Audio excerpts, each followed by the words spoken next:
Dans l'actualité ce soir, la fête a commencé à Washington à quelques heures de l'investiture de Barack Obama. Au milieu d'une pléiade de stars, le président élu annonce dans son premier discours que le changement prendra de nombreuses années. Ce n'est plus une récession, c'est une dépression économique qui pourrait toucher la France cette année. La Commission européenne prévoit une baisse du PIB de 1,8%, du jamais vu depuis que la statistique a été créée dans les années 50. La délinquance a très légèrement baissé en 2008, moins 0,86%, mais les violences aux personnes augmentent à nouveau. Très forte hausse aussi des saisies de drogue, c'est le dossier de cette édition. À Gaza, la vie reprend, les bombardements ont cessé, les troupes israéliennes se retirent. Qui a vraiment gagné la guerre? Élément de réponse dans un instant. 60 questions en français, 40 questions en mathématiques. L'évaluation des connaissances de 700 000 élèves de CM2 a commencé ce matin. Elle s'inscrit dans la réforme du primaire. Enfin, le palmarès des ventes de disques en 2008. On verra qu'il y a deux grands vainqueurs, Francis Cabrel et Christophe Maé. Bonsoir et bienvenue à tous. Le style, c'est l'homme, si l'on en croit la formule. Eh bien, jusqu'au bout, Barack Obama aura cultivé son image de décontraction et d'humilité.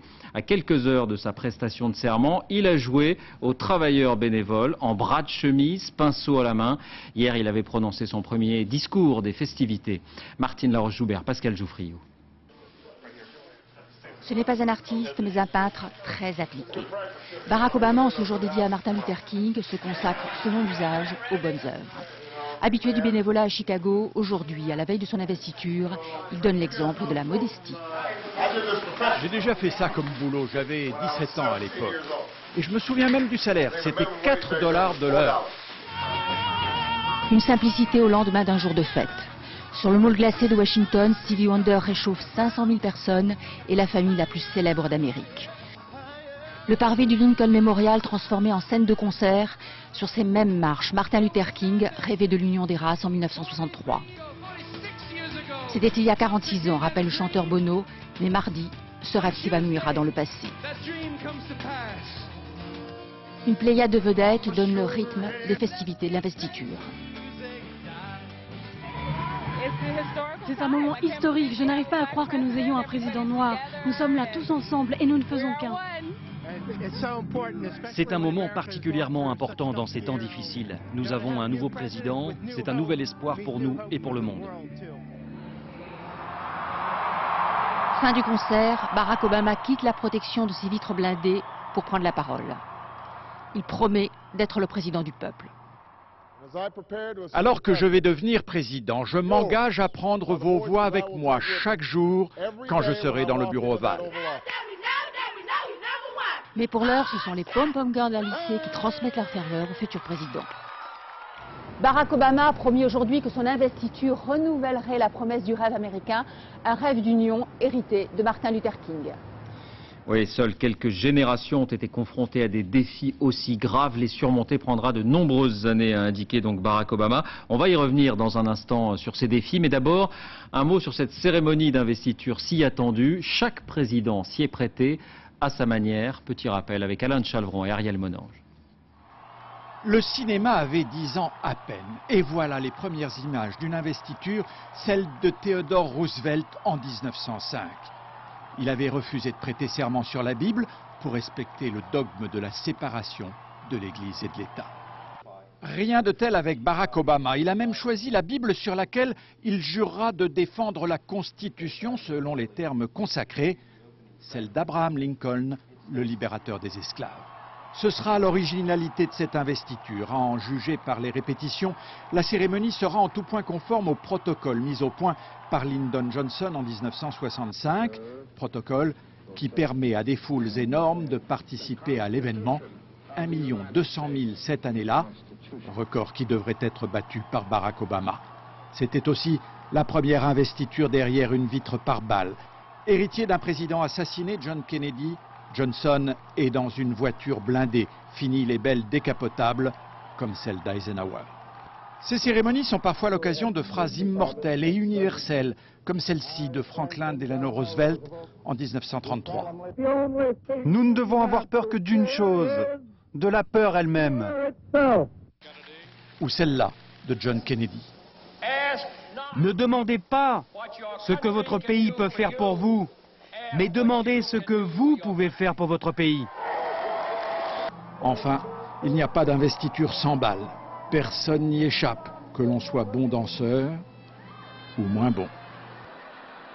Barack Obama, lui, ne devrait pas avoir trop de problèmes. Et selon un dernier sondage, 61% des Américains se disent confiants en Barack Obama. Les défis, on le disait, sont nombreux et il n'a pas toujours été très précis, le futur président, sur ses choix. Alors que sait-on précisément de ses intentions? Amaury Guibert a repris ses discours. Ce jour-là, à la Maison-Blanche, ses prédécesseurs lui ont souhaité bon courage. Et Barack Obama en aura bien besoin. Rarement un président américain n'est arrivé dans le bureau ovale avec autant de dossiers brûlants à gérer. Partout dans le monde, les attentes sont immenses, mais son premier défi sera d'abord de s'occuper de son pays. Face à la crise économique, il faut éviter la faillite. La situation s'aggrave, il faut agir fermement et rapidement, on ne peut pas attendre. Car le taux de chômage est au plus haut depuis 15 ans, la machine économique est en panne. Pour la relancer, Barack Obama veut injecter 600 milliards d'euros et relancer la consommation.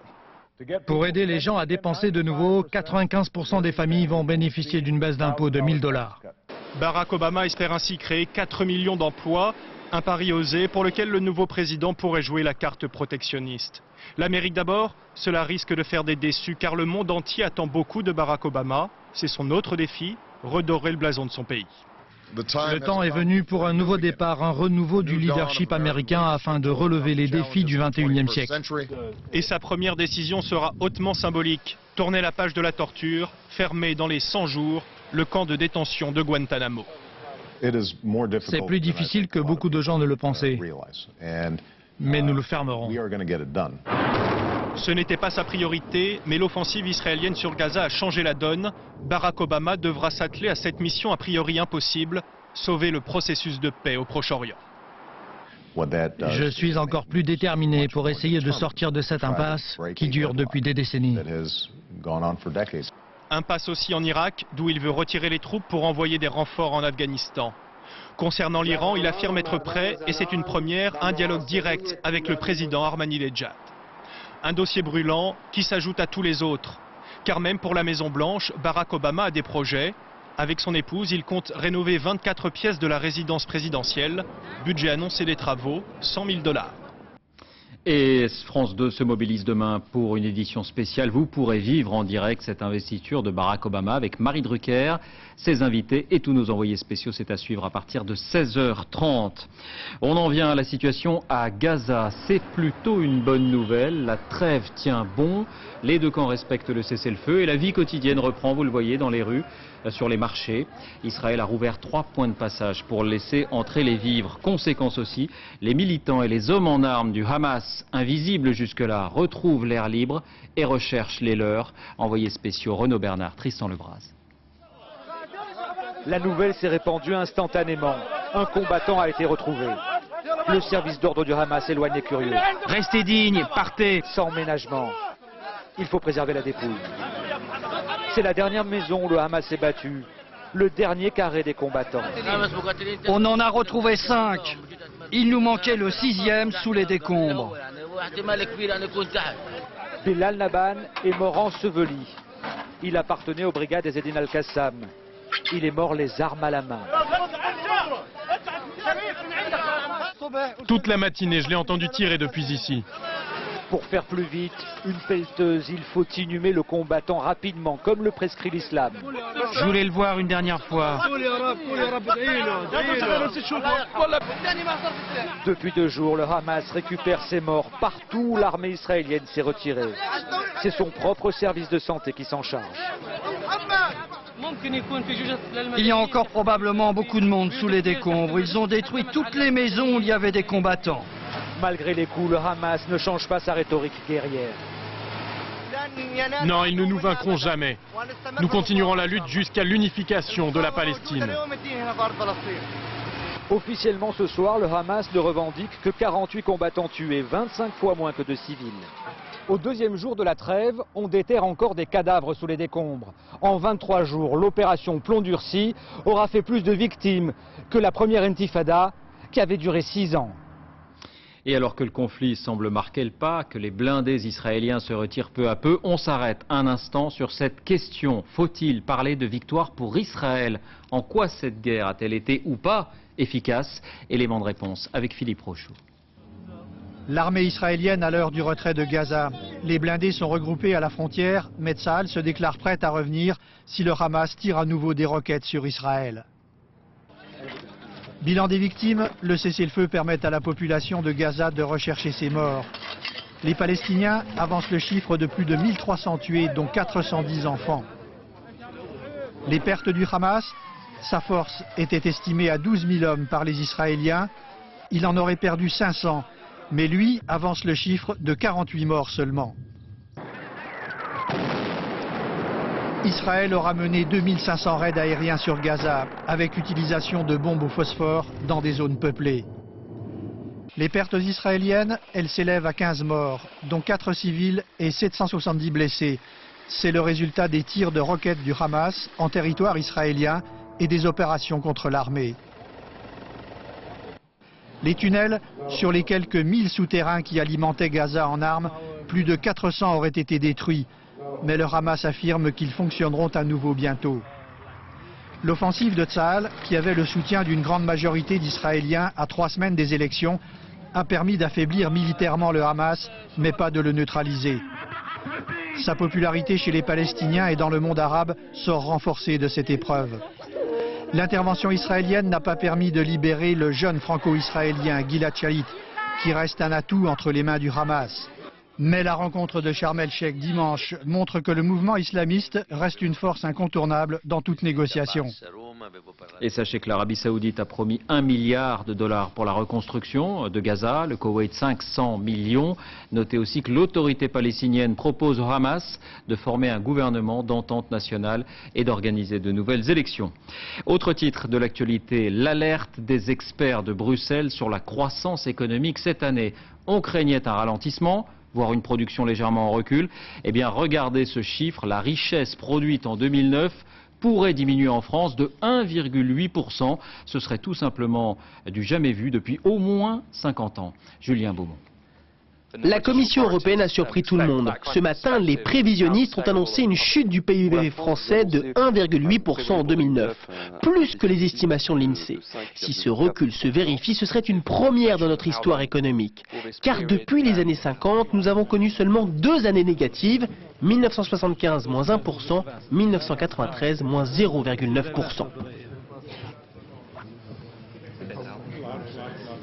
Le trait de croissance pour le 2009 que l'on a pris dans nos prévisions, ce sont des chiffres plus négatifs que les prévisions que je connais jusqu'à présent de la part du gouvernement français. Vu ces mauvais résultats, la France s'exposerait à une procédure de la part de Bruxelles, car les déficits prévus sont de 5,4%. Autre mauvais point, le taux de chômage français, 9,8% en 2009. Face à ces chiffres, la ministre de l'économie se veut pourtant rassurante. La France résiste plutôt mieux que les partenaires européens, mieux que la moyenne européenne même. Donc il y a là un sujet de satisfaction, même si on le sait, la situation est difficile. Une bonne nouvelle toutefois, selon les experts européens, la crise s'annonce passagère, car dès 2010, l'Hexagone devrait connaître une croissance faible de 0,4%, mais encore une fois, ce ne sont que des prévisions. Voilà, que des prévisions. En tout cas, même lors des crises pétrolières des années 70, on était très loin de ces chiffres négatifs-là. Bonsoir François Baudonnet, vous êtes en direct à Bruxelles. La France est-elle isolée ou bien est-ce toute l'Europe, comme le disait Christine Lagarde, qui est concernée par ces sombres prévisions ? Non, non, la France n'est pas un cas isolé, c'est vraiment toute l'Europe qui s'enfonce dans la récession. Et je peux vous dire qu'ici à Bruxelles, bien sûr, on s'attendait à de mauvaises nouvelles. Mais quand les chiffres nous ont été présentés ce matin, eh bien, il a fallu s'y reprendre à 2 fois pour être sûr d'avoir bien lu, tellement ils sont mauvais, tellement ils sont pessimistes. Alors en particulier, on l'a dit pour la France, même si c'est vrai, pour le chiffre de la récession, nous sommes plutôt, et Christine Lagarde l'a dit, dans la moyenne européenne. En revanche, le déficit qui s'annonce va être un déficit gigantesque à 5,4%. Et puis plus inquiétant encore, encore en ce qui concerne le chômage qui en France devrait frôler les 10%. Et puis outre-Manche, eh bien cela ne va pas mieux puisque aujourd'hui Gordon Brown a annoncé un nouveau plan de soutien pour les banques. C'est le deuxième plan de soutien en moins de 3 mois, un plan à 50 milliards d'euros tout de même. Et c'est ce genre de plan qu'on devrait voir peut-être fleurir à nouveau un peu partout en Europe pour tenter de stopper ce qui ressemble bien à une hémorragie. François Baudonnet à Bruxelles. Merci François. Un mot de l'actualité sociale. Au moins 4 syndicats de la SNCF, la CGT Sudrail, FO et la CGC prévoient d'appeler à la grève le 29 janvier prochain dans le cadre de la Journée nationale d'action pour l'emploi et le pouvoir d'achat. Dans ce contexte, Martine Aubry fait son retour sur le devant de la scène. Elle avait dû rester discrète en raison d'un accident à l'œil, d'un problème à l'œil. Dans ses vœux à la presse, elle annonce le dépôt d'une motion de censure contre le gouvernement, précisément sur ce sujet de la politique menée contre la crise. Jeff Wittenberg, Bernie Merriot. En coulisses, elle doit porter des lunettes de soleil. En public, elle les retire. Les discours, ça va, maintenant il faut une réalité. Devant les caméras, Martine Aubry craint toujours la lumière. Une semaine après s'être blessée à l'œil, aujourd'hui, elle a au moins retrouvé sa vision politique dans son viseur, Nicolas Sarkozy. Il parcourt beaucoup la France en ce début d'année et il rencontre surtout d'ailleurs des manifestants. Et chacun voit le président entouré de cordons de CRS et derrière la France. Monsieur Sarkozy nous explique tous les jours qu'il a raison contre, j'allais pas dire toute la France, mais peu à peu une grande partie de la France. Voilà donc pourquoi, selon le PS, il y a urgence à contrer le gouvernement. Une motion de censure sera débattue la semaine prochaine. Loi sur l'audiovisuel, réforme des amendements. Les socialistes partent en guerre sur le thème des libertés. Nous sommes quand même pas chez Poutine en France. Les juges d'instruction vont disparaître. Allez leur demander ce qu'ils en pensent. Quant au bisbille interne du PS, la démission d'un secrétaire national la semaine dernière, le style Aubry qui serait trop autoritaire. Vous nous disiez avant c'est la cacophonie, il ne faut pas nous reprocher maintenant de débattre et de prendre une position collective. Martine Aubry a sûrement un vœu personnel, que 2009 soit plus paisible pour le PS que 2008. La publication des chiffres de la délinquance pour 2008, ils ont été présentés par Michel Alliot-Marie. Comme on s'y attendait, la tendance reste à une légère baisse, moins 0,86%. Moins réjouissant en revanche, les violences aux personnes repartent à la hausse, plus 2,4%. Et les vols à main armée sont en forte augmentation, plus 15,4%. On en avait d'ailleurs parlé ici même. Autre chiffre à la hausse, les saisies de drogue. Celles de cannabis ont doublé, celles de cocaïne ont augmenté de 15%. L'Europe serait devenue le débouché privilégié des revendeurs. Pour infiltrer les réseaux, la police a de plus en plus recours à des indicateurs. C'est le dossier de cette édition. Il est signé Audrey Goutard, Bruno Vignet. En plein Paris, 2 trafiquants sont arrêtés. Ils sont sud-américains. Dans leur sac, plus d'1 million d'euros. Les policiers savaient exactement ce qu'ils allaient y trouver. Normal, ils avaient un indique, un informateur bien placé dans le réseau. Les policiers et certains truands coopèrent. Une relation dangereuse, mais officielle. Depuis 2 ans, une cellule spécialisée recrute même les principaux informateurs de l'Office des stupéfiants. Ils sont gérés, surveillés, et ça donne des résultats. Ouais, et toi? Alors, vas-y, envoie. Des appels d'informateurs, cet enquêteur en reçoit plusieurs par jour. Là, c'est un tuyau sur une livraison de drogue. Et c'est le même vol que l'autre? Bon, impec. Ça va. On peut se voir où alors? Dans le bureau d'à côté, 104 kilos de cocaïne qui viennent d'être saisis à Roissy. Le policier n'y prête pas attention. Il a rendez-vous avec son indique. Un informateur n'est jamais un copain. Si quelqu'un vous dit qu'un informateur est un copain, il faut qu'il change de métier. L'informateur, souvent, c'est quelqu'un qui participe au trafic. C'est quelqu'un, ou alors, qui a des choses à se faire pardonner et qui espère qu'en donnant un renseignement, en fermant les yeux sur ces petites turpitudes. D'emblée, l'indique lui montre qu'il est bien informé. Il est déjà au courant pour la cocaïne saisie à Roissy. Celle qui vient juste d'arriver dans le service du policier. Oui, oui. Comment on disait ça? L'enquêteur n'insiste pas. Sa priorité, ce sont les infos sur le trafic de drogue. Oui. Bon, pour notre ami là. Là, ils ont un stock de 50 kilos d'euros. Ouais. Et je pense qu'un CPC ne veut pas me faire entrer dedans. Ouais. Ils cherchent des éventuels dans des produits. Et ils veulent livrer ici à Paris? Oui, ils veulent livrer à Paris. C'est des gens qui travaillent sur un niveau précis, c'est pas les petits gens du quartier. Toi, t'auras un téléphone à me donner? Oui, bien sûr. C'est le numéro du gros bonnet. Comme ça, les policiers vont pouvoir le placer sur écoute et débuter l'enquête. Si elle aboutit, l'informateur touchera entre 2 000 et 100 000 euros selon l'importance du trafic. Une rémunération légale et officielle. Pour cet indique, un ancien trafiquant qui se dit repenti, c'est un vrai travail. Quand on est de l'autre côté de la barrière, c'est pas évident de faire confiance à un policier. Donc là, la police vous a aidé. Surtout au niveau moral et dans la tête et pour se stabiliser. Là, j'ai plus le risque à 6 h du matin qui vient taper chez moi. Vous n'avez pas peur de vos contacts avec les trafiquants? Vous n'avez pas peur d'être démasqué? Déjà, eux savent que j'étais un trafiquant, donc ils peuvent jamais penser que je suis passé de ce côté. Nous, ce qu'on veut, c'est véritablement qu'on nous donne des passeurs, qu'on nous donne des personnes qui sont des commanditaires, qui sont des semi-grossistes, et aller jusqu'au client, aller jusqu'au bout de la chaîne. En 2008, l'Office des stupéfiants a traité une centaine d'affaires. Toutes ont nécessité à un moment donné l'aide d'un indicateur. Il est 20h18, à suivre, chirurgie esthétique ou arnaque. Le procès en appel du docteur Mort a commencé à Aix-en-Provence. Une centaine de patients ont porté plainte. La grande interrogation, 700 000 élèves de CM2 sont évalués pour la première fois en maths et en français dans le cadre de la réforme de l'école primaire. Et puis Francis Cabrel, numéro 1, le chanteur du Sud-Ouest et l'artiste qui a vendu le plus de disques en 2008 avec Christophe Mahé. Mais d'abord, l'inauguration d'une nouvelle prison à Roanne. Elle prend un relief particulier alors qu'un nouveau suicide de détenu a été observé hier.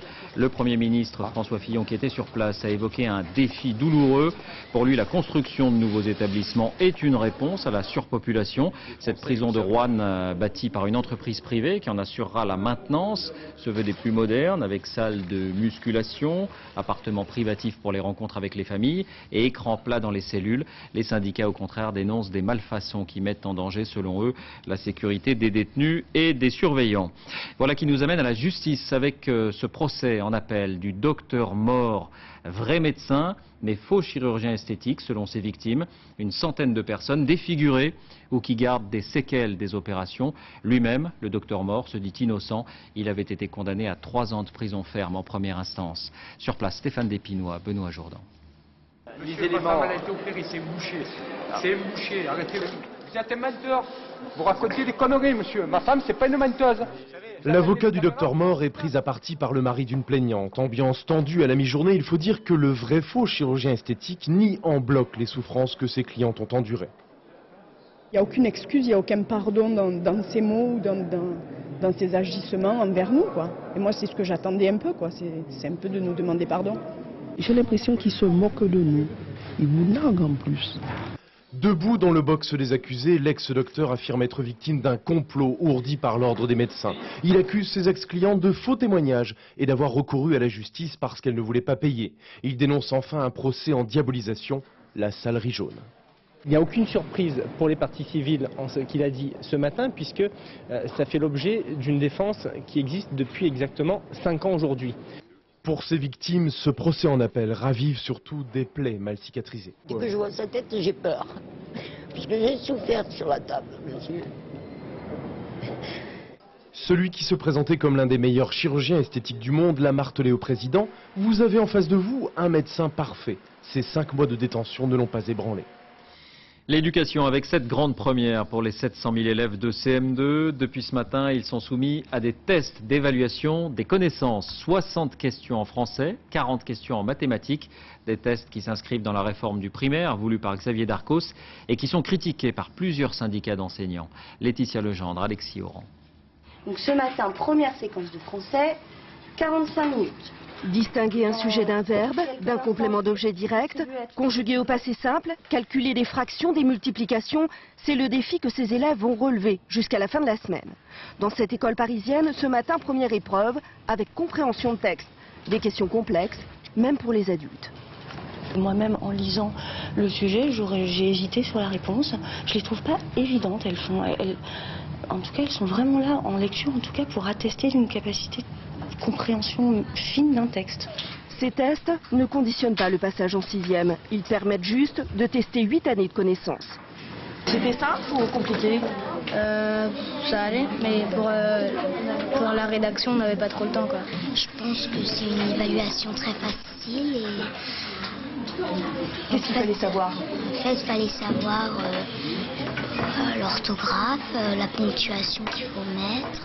En revanche, à Montpellier, des parents d'élèves de cette école classée en ZEP refusent que leurs enfants passent ces tests. Ils estiment, comme certains syndicats d'enseignants, que ces évaluations sont prématurées. Je trouve complètement aberrant d'évaluer quelque chose qui n'a pas été travaillé au cours de l'année scolaire.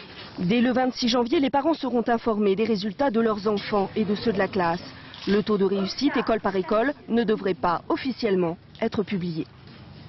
La santé avec cette expérience en cours qui pourrait peut-être être généralisée. On sait que le moral est essentiel pour la guérison. Eh bien, une clinique de Lausanne a fait appel à un grand chef, français d'ailleurs, qui propose une cuisine 3 étoiles. Les patients se régalent, ils se sentent chouchoutés. L'endroit est même devenu réputé. On vient y manger de l'extérieur. Envoyés spéciaux Jean-Daniel Flézaquier et Frédéric Basile. Salade mêlée avec crudité et un peu de tête de moine, un fromage suisse. Caille rôti ou hachis parmentier végétarien. Et pour finir, une crème brûlée au gingembre. Éric Godot, le chef, a concocté un menu sympathique pour ses 120 clients. Cloche sur le plat chaud, comme dans les grandes maisons. Mais ici, pas de service en salle, on sert en chambre. Nous sommes à la clinique de la Source à Lausanne en Suisse, avec des patients très impatients de goûter à la cuisine du chef. On voit qu'on prend soin de nous, ça aide à garder le moral. Même, vous voyez, je peux pas sortir du lit, je dois rester là. Puis bien manger, c'est... Que des produits frais, pas de poudre, pas de surgelé, de jolies assiettes de marque. Un plateau comme cela, ça doit vous revenir une fortune, chef. Ça tourne dans 10 € à peu près. Coût de revient des marchandises. Même si la clinique innove dans l'éclairage, tout n'est pas rose pour tout le monde. Il y a des patients greffés, d'autres sous chimiothérapie. Et pour eux, le corps médical vient alors mettre son grain de sel dans les menus du chef. Ce que nous lui demandons et négocions, c'est ne pas mettre d'épices fraîches, par exemple, ne pas mettre de viande qui ne peut être cuite complètement à cœur, ne pas mettre de poisson mariné, ne pas mettre de fruits qu'on ne peut ni peler ni laver, enfin les mesures habituelles qui sont standardisées. Et le chef, il aime bien toutes ces contraintes? Ça crée un dialogue qui est intéressant. Dialogue avec les médecins et peut-être bientôt avec les diététiciennes. En règle générale, dans toutes les cliniques ou hôpitaux, vous perdez du poids, d'accord, après un séjour. Ici, ils m'engueulent parce qu'ils gagnent du poids, parce qu'ils grossissent donc. Et on n'est pas au bout de nos surprises. Ces visiteurs, ce ne sont pas des patients, mais des clients de la table d'hôte que le chef a créé dans la cuisine de la clinique. 8 plats, 50 € et 3 mois d'attente pour manger chez Godot. 17 h, avant de partir, l'homme à la toque monte à l'étage. Vous êtes réservé pour les petites douceurs. Maman radieuse, chef ravi. Exactement, pour il a fait un petit chou. Et pour Théo, ce soir, ce sera le meilleur des repas du monde, le sein de maman. C'est devenu un rendez-vous chaque année. Le palmarès des ventes de disques 2008 a été rendu public. Il y a 2 grands gagnants, Francis Cabrel et Christophe Mahé.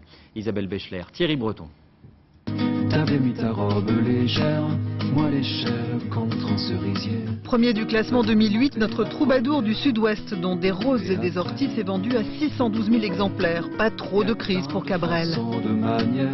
Je passe un peu entre les gouttes, mais je pense que l'averse est quand même violente et profonde pour tout le monde, y compris pour moi, je pense.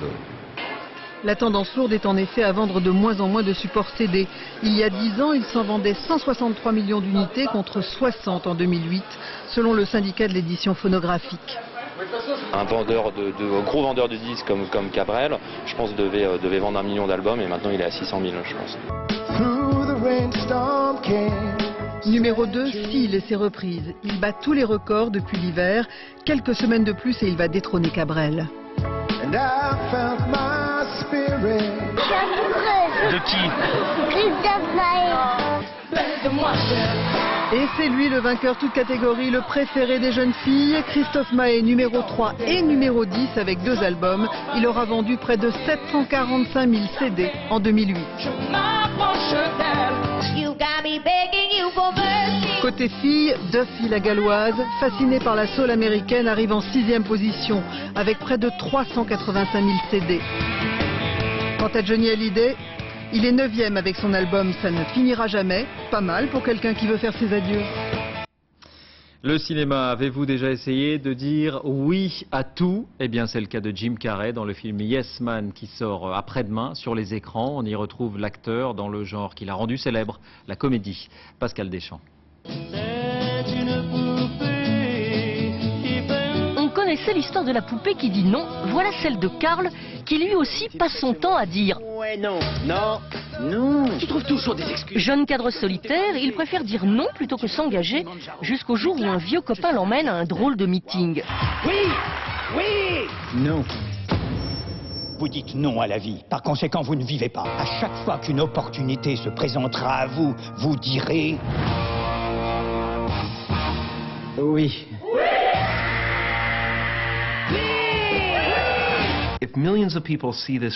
Si des millions de gens dans le monde voient ce film et décident en sortant de dire oui à une chose inattendue, je me demande quelles conséquences cela aurait pour notre planète. Il y en a un justement qui a eu l'idée de remettre le oui à la mode. Et comme le film, premier au box-office fin 2008, il a cassé la baraque. Yes, we can. Yes, we can. Je pense qu'on a eu du nez. C'est dans l'air du temps. C'est ce que les gens ont envie de vivre. Je n'ai jamais vu le monde changer autant d'attitude envers l'Amérique que depuis qu'on a élu Obama. Tu me prêtes $2-3? On se bat, oui ou non? Est-ce que j'aimerais augmenter la taille de mon... Oui, comme si j'en avais besoin. Dire oui n'a sans doute pas que des avantages, mais comme le dit Jim Carrey... Oui. On ne regrette que les choses auxquelles on a dit non. Alors David, le sujet vous a plu? Yes, of course. Avant de refermer ce journal, je vous en rappelle l'un des principaux titres.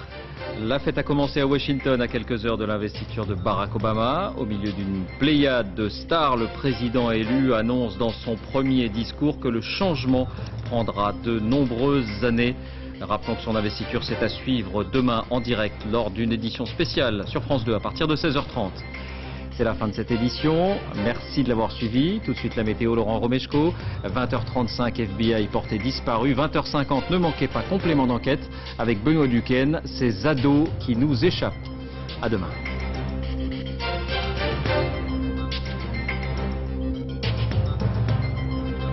L'info en continu, c'est aussi sur France2.fr.